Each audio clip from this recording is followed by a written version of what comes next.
CERCA's Microplastic Project has entered its second phase. In this phase, we try to establish baseline data on microplastic loads in the estuary, in sediments, and how microplastics enter the food chain. So here we see how the samples were taken we had a total of 18 sample sites. So the sediment samples were taken in a biodegradable bag, which was then placed into a plastic bag, biodegradable because we didn't want to pollute the sample from plastics originating from the Ziploc bags. So as I said, we had a total of 18 sample sites, some close to the log booming grounds in the estuary, which continues to be a big headache for us.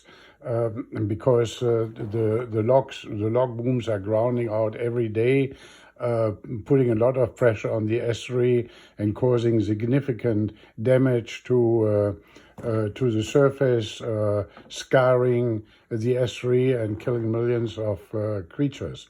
They are also responsible for the disappearance of egrets in the estuary.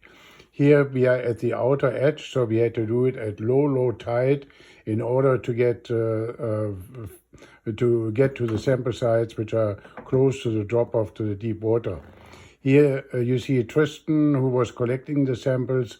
You see the three replicates we did on each side, and so they had to be carried out in backpacks, which was a difficult undertaking because of distances and crossing the mud flats. You know, you sink at times deeply into the mud.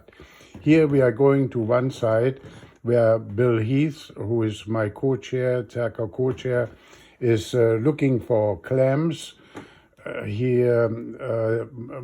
Originally we said we are going to take only varnish clams, but then they're all filter feeders, all clams, so it doesn't matter which species we collected. Varnish clams happen to be an exotic introduced species which has taken over many estuaries and shorelines here already on Vancouver Island, possibly occupying the same niche as all the other clams.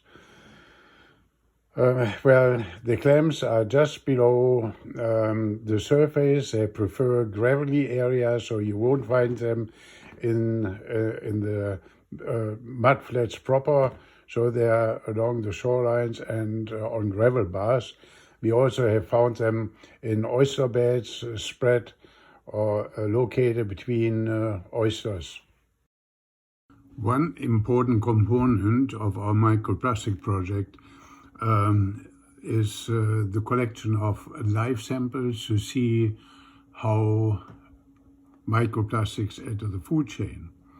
Another very important aspect and component is the source study. We would like to know where the microplastics come from.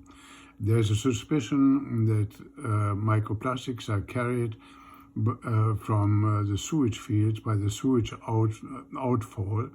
So we decided to sample both contributors to the estuary, but mostly the Cowichan River above and below the sewage outfall.